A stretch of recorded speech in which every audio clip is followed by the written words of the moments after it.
दोस्तों, ये जो कहानी आज मैं आपको सुनाने वाली हूँ, ये कहानी आपकी जिंदगी बदलने की हिम्मत रखती है। शर्त ये है कि इस कहानी को आपको बहुत ध्यान से सुनना पड़ेगा। तो चलिए मैं कहानी को शुरू करती हूँ।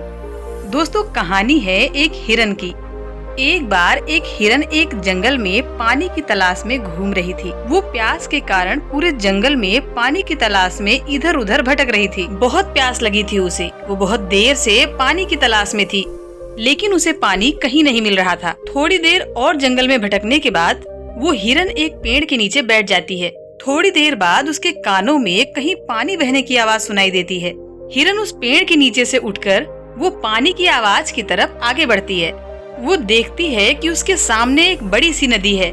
जैसे ही वो हिरन उस नदी को देखती है, वो बहुत खुश होती है, मानो उसे कोई नई जिंदगी मिल गई हो। वो दौड़ते हुए उस नदी के पास जाती है और जैसे ही वो पानी पीने के लिए अपना सर नदी में झुकाती है, अचानक उसकी नजर अपने दाहिने तरफ पड़ती है तो उसे एक शिकारी नजर आता है। हाथ में तीर लिए हुए निशाना तान कर खड़ा था। और जब हिरन अपने बाएं तरफ देखती है तो उसे एक शेर नजर आता है। अब हिरन पानी वानी सब कुछ भूल जाती है, कुछ भी नहीं रहता उसके दिमाग में। और फिर वो हिरन पलटकर अपने पीछे देखती है तो उसे भयंकर आग लगी हुई दिखती है, जो कि धीरे धीरे उसकी तरफ बढ़ रही थी।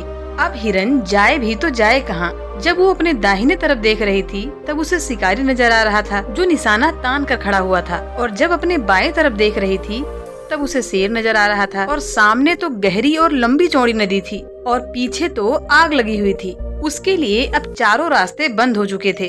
उसके ऊपर चारों तरफ से मुसीबत आ चुकी थी। अब हिरन बहुत सोच में पड़ जाती है और वो ये सोचती है कि चारों तरफ से अब मेरे ऊपर मुसीबत आ चुकी है तो मैं अपना काम करके क्यों न मरूं। मुझे वैसे भी तो मरना ही है, तो मैं पानी पीकर क्यों न मरूं।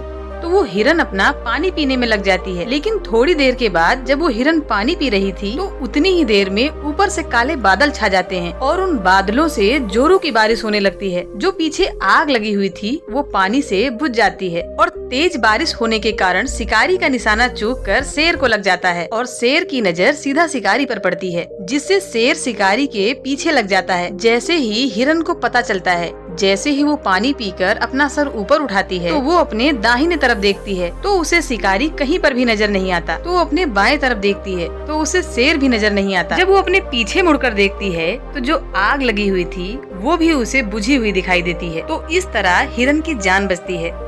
दोस्तों, इस कहानी से हमें ये सीख मिलती है, इंसान की जिंदगी में जब समस्याएं नहीं आती तब नहीं आती, और जब आती है तब चारों तरफ से आती है, जिस कारण हर इंसान डर जाता है, घबरा जाता है अपनी इन समस्याओं से। तो आपको क्या करना है ऐसी परिस्थितियों में? ना आपको डरना है और ना ही आपको घबराना है, बस शांति से 2 मिनट सोचना है। हिरन के पास भी बहुत सारे विकल्प थे। हिरन भी ये सारी चीजें देखने के बाद पानी में छलांग लगा सकती थी या तो वो इधर उधर भाग सकती थी, लेकिन उसने शांति से सोचा और अपने काम पर लगी रही। वो पानी पीने आई थी और वो पानी को पीने लगी। इंसान भी अपनी कामयाबी से थोड़ी ही दूरी पर रहता है, लेकिन उसे मुसीबतें दिखनी शुरू हो जाती हैं। घर की समस्याएं, पैसों की समस्याएं, जिसके कारण वो कुछ नहीं कर पाता, जिसके कारण वो घबरा जाता है, डर जाता है। लेकिन आपको ना ही घबराना है और ना ही डरना है, बस आपको अपने काम पर लगातार बने रहना है। दोस्तों, उम्मीद करती हूँ कि कहानी आपको अच्छी लगी होगी।